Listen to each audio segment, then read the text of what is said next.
علیکم ورحمۃ اللہ وبرکاتہ۔ بسم اللہ الرحمن الرحیم۔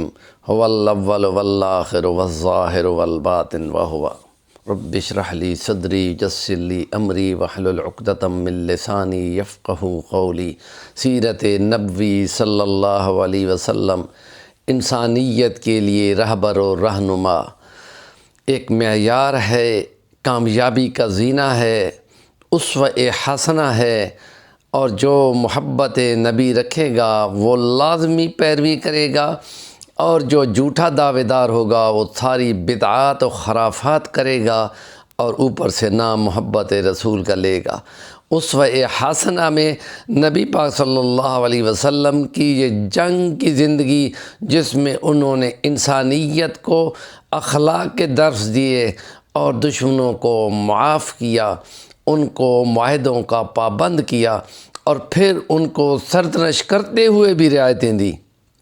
صلح حدیبیہ 6 ہجری میں مسلمانوں نے جو مشرکین مکہ کے ساتھ معاہدہ کیا، باقی قبائل کو بھی اس کی اجازت دی کہ ان دونوں کے ساتھ جو جڑ جائیں گے وہ بھی اس معاہدے کی روح سے مستحق ہوں گے کہ وہی مراعات ان کو ملیں گی۔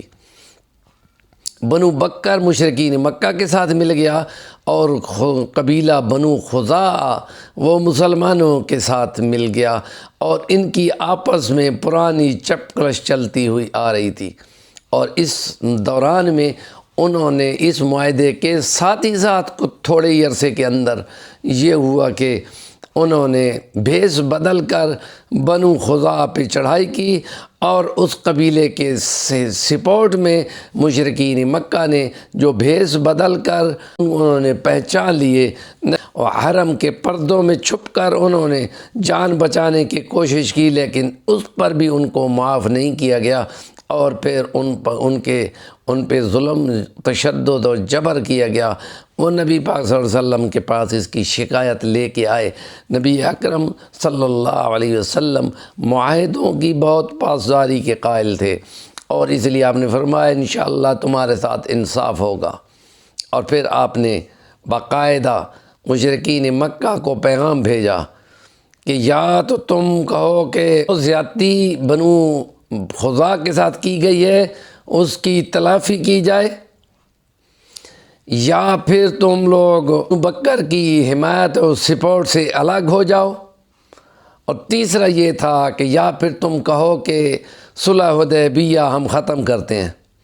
جوش خطابت میں یہ کہہ دیا کہ ٹھیک ہے ہم صلح حدیبیہ ختم کرتے ہیں، لیکن حالات جو خدا کی قدرت کی 2 انگلیوں کے درمیان ہیں وہ پھر ایک جیسے نہیں ہوتے۔ اب ان کی وہ سرکشی اور رعونت ختم ہو چکی تھی کہ نبی پاک صلی اللہ علیہ وسلم نے ایک دفعہ دعا فرمائی، اے خدا خالد بن ولید اور عمرو بن العاص کو مسلمان کر۔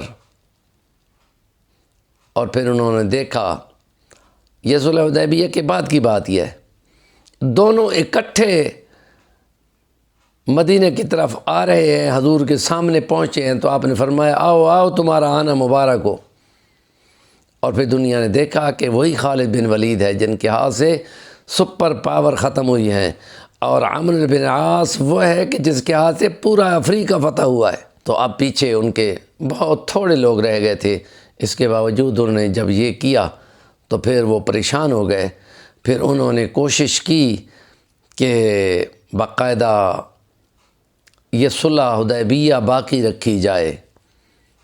نبی پاک صلی اللہ علیہ وسلم کے پاس جب پہنچے تو آپ خاموش رہے، تو انہوں نے اپنا نمائندہ یعنی اپنا سربراہ بھیجا، وہ سفیان خود پہنچا، تو نبی پاک صلی اللہ علیہ وسلم کے گھر میں وہ پہنچا، تو نبی پاک صلی اللہ علیہ وسلم کے حرم پاک میں اس کی بیٹی ام حبیبہ موجود تھی۔ وہ سیدھا انہی کے پاس آیا تو انہوں نے لپک کر بستر اٹھا لیا۔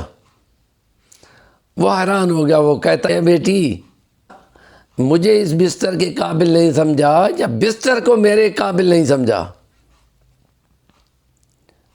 تو ایمان کی روشنی بہت بڑی چیز ہے۔ حضرت ام المومنین حضرت ام حبیبہ نے فرمایا ابا جی یہ نبی کا بستر ہے اور تم کافر ہو، تم ناپاک ہو، مشرک نجس ناپاک ہوتا ہے، تم نبی کے پاک بستر پہ کیسے بیٹھ سکتے تھے؟ تو ایک دم اس نے پیر چھٹ کے غصے میں جھلاتا ہوا کہتا ہے نکل گیا کہ تم جب مدینے میں آئی ہو تو تم بالکل ہی بدل گئی ہو۔ اور پھر اس کو کہا گیا کہ تم اعلان کر دو، کوئی اس کی بات سن ہی نہیں رہا تھا۔ کسی نے ان کو کہہ دیا کہ تم حضرت حسنین جو ہیں، حضرت حسن اور حسین، ان کا ہاتھ پکڑ کر کہہ دو کہ اے مدینے والو، ہم صلح حدیبیہ برقرار رکھتے ہیں۔ تو اس بات کی کیا ویلیو ہونی تھی؟ معاہدات بہت بڑی چیز ہوتی ہے، ان میں ایسے کہہ دینے سے معاہدے تھوڑے برقرار رہتے ہیں۔ اس کے بعد اگلا ولاگ جو ہے اسی کے ساتھ متصل ہے۔ ہمارے چینل کا نام ہے صفی الوانی، ضرور سبسکرائب کریں۔ کام کی بات کا کمنٹ کرنا آپ کے ذمہ ہے۔